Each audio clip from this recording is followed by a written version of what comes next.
Hi, everyone. Good morning. I'm Ashley Gold, co-author of the Axios Pro-Tech Policy newsletter. And without further ado, I'm excited to welcome our next guest to the stage, California Congresswoman Zoe Lofgren.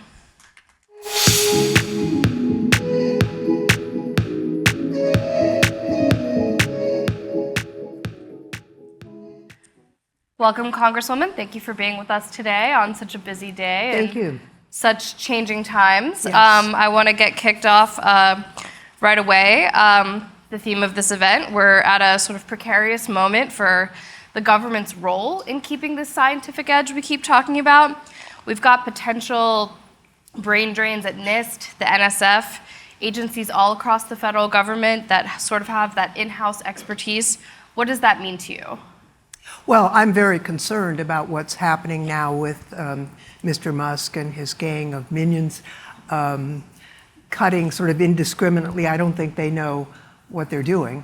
The feedback that we've got, I guess they don't know that if you get a merit promotion, you're put on probation in that new position. Right. And so they just laid off probably the most promising scientists in some of these agencies.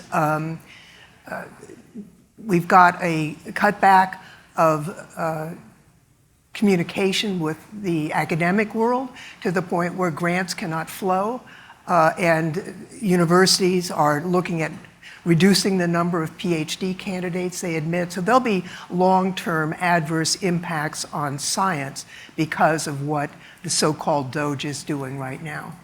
And they say it's all in the service of cutting fraud, waste, and abuse in the federal government, helping tamp down our deficit. Do any of these things actually make a dent?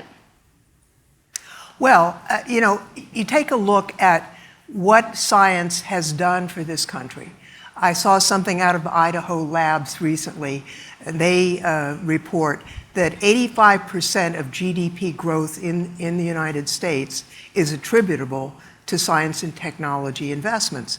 So if you cut back on science investments, you're cutting into GDP growth, which is not going to be good in terms of the financial health of the United States. Who's for fraud and abuse? Not me. But indiscriminately cutting people when you don't even know what the impact is. I mean, let's take a look at what they've had to undo. The researchers on bird flu, the people that are working on the nuclear weapons program, they don't know what they're doing. And so I think if you wanted to do reductions, you do it in a way that was driven by policy, not just indiscriminate layoffs. So what are you doing in response to all this in your roles on committees on the Hill, in your long history with these topics? Are you writing letters? Are you having meetings with Republicans? What does it look like, the pushback you're trying to do? We have sent, and they're posted on my website so people can read all of them, letters to almost all the science agencies about this. I'll say that the Science Committee has a very long history of bipartisanship, and the chairman was here earlier. He and I hope to continue that pattern of bipartisanship. I will say in the last Congress, I think almost all our bills were passed unanimously.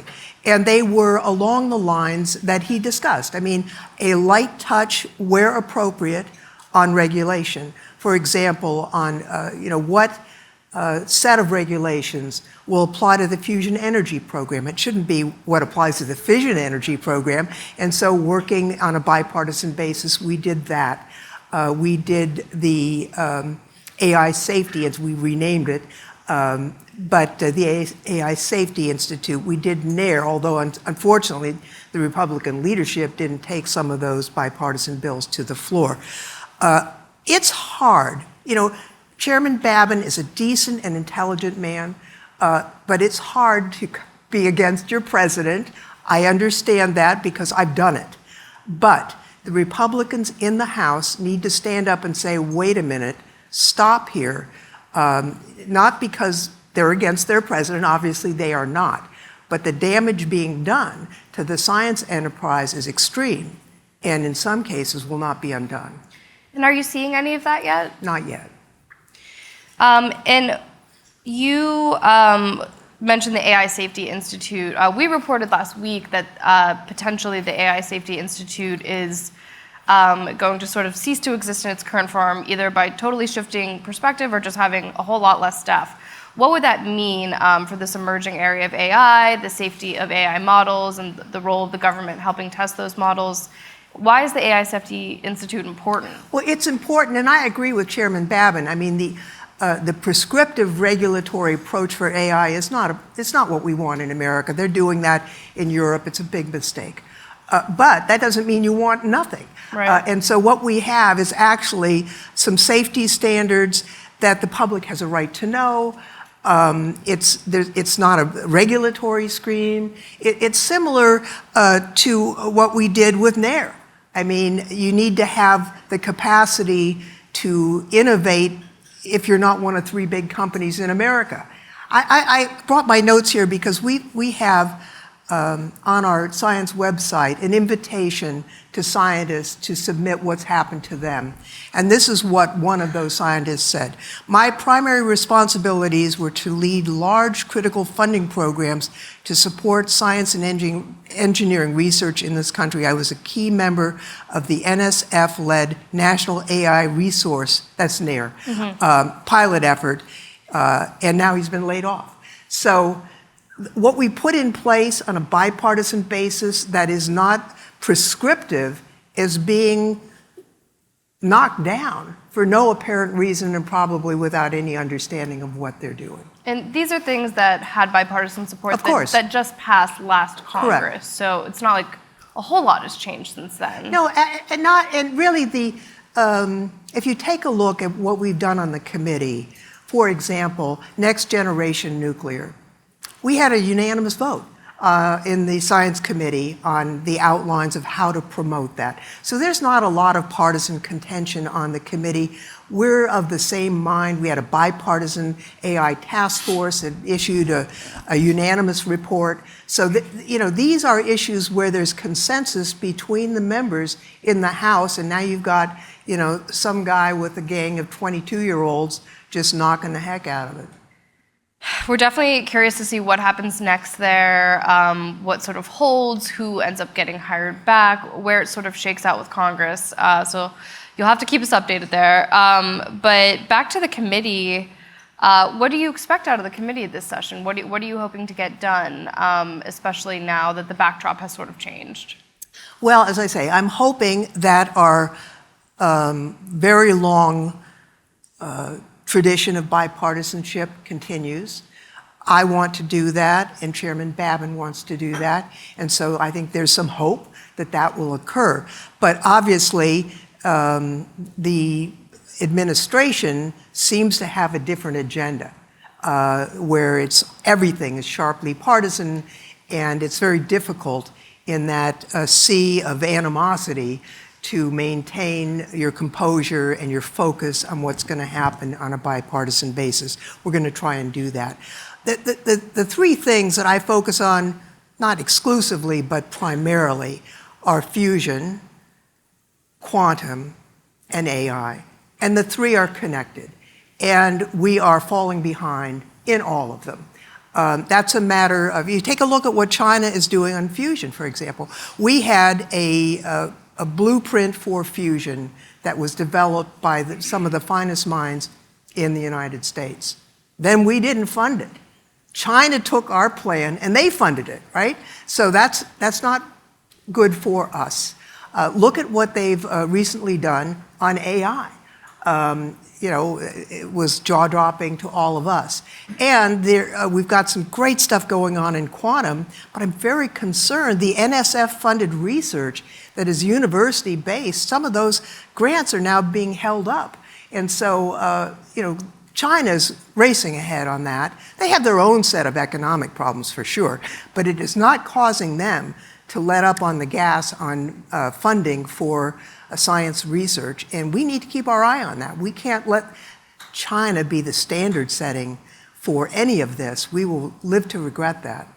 I mean, do you think that the goals of reducing the deficit, decreasing spending, and how much money you need to invest to lead on this stuff, are they fundamentally incompatible? Like, how do you view that balance of the budget and spending money and the investments and Republicans not being willing to spend as much money with the shared goal of America being #1 on all this stuff?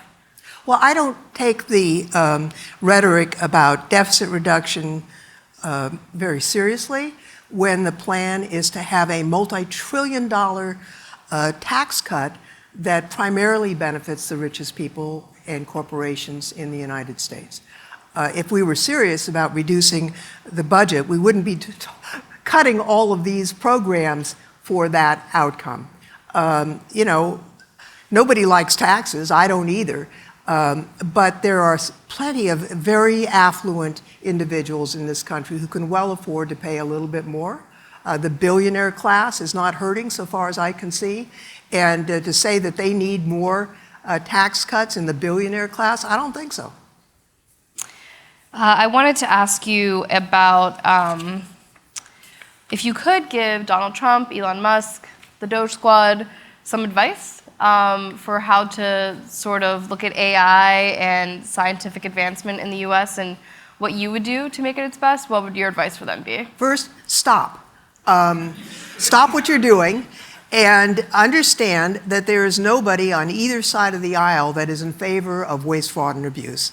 Come to the committees of jurisdiction who have oversight on these programs, who have understanding of what is most valuable, and work in a collaborative way. You know, if we want to stop research in a given set of areas, if we can't afford everything, work with us on what is most important. In the fusion area, for example, there are legacy programs that need to be revived. Do we do that, or do we fund the work plan that the scientists outlined for us? I mean, these are choices to be made. That's different than just saying everybody who got a merit a promotion is now laid off. And have you had any conversations with anybody in that circle? Have they approached Congress at all? Of course not. Has there been any outreach from Congress's side to say, hey, work with us, like you just said? Well, I don't know how to get a hold of Elon Musk, to be honest. He was once a witness in our committee. You could try an X post. No, I don't do that. You know, it's worth noting that, he's doing sort of what he did at X, and X is not running a profit now. So is this a proven way to manage an organization? I doubt it. Getting away from that for a minute, let's talk about sort of the global positioning and how America should or should not be aligning itself with other G7 countries on these principles, and your general view of competition with China and allies like the UK and the EU. Well, I do think that we can be a leader among democracies. We're not apparently doing that right now. We've had a switch that all of a sudden we're for Putin instead of democracies, which I fully do not understand. I will say that some of our friends and allies in the EU have a not very helpful approach to technology. There's a reason why they don't have successful tech companies, because their approach is too prescriptive. But I think working with them, we can have a better approach, but not if we're not leading. And also, I think we've got to get past this anti-immigrant thing. I mean, when you look at which Americans won Nobel Prizes in the sciences, more than 40% of them were born in another country. They were Americans by choice and came here. So we also have to be a beacon for the smartest people in the world who want to come and become Americans with us, and to work on our science enterprise and to grow our knowledge and our economy. And I don't see that happening right now either. We're hostile in a way that's not going to help us. I was going to ask you about immigration. I mean, getting the H-1B visa cap raised was already an issue prior to all of this. So, what are you going to do this Congress, if anything, to sort of harp on immigration's role in retaining America's scientific edge? Well, the H-1B program has problems. It's also valuable. So it does need reform, and yet I've met some spectacular scientists who are in the H-1B program. It also relates to the necessary reform of the permanent immigration system. I'm actually putting together a bill, even though, the Republicans might not take it up, but we need reform from top to bottom. The system is really creaky and broken, but there are some smart things we could do that would advance science and protect America. Well, we look forward to hearing about that bill you're putting together, and that is all the time we have with you today, so thank you very much. And Maria will be back on stage with us shortly with our final guest. Don't go anywhere. Thank you.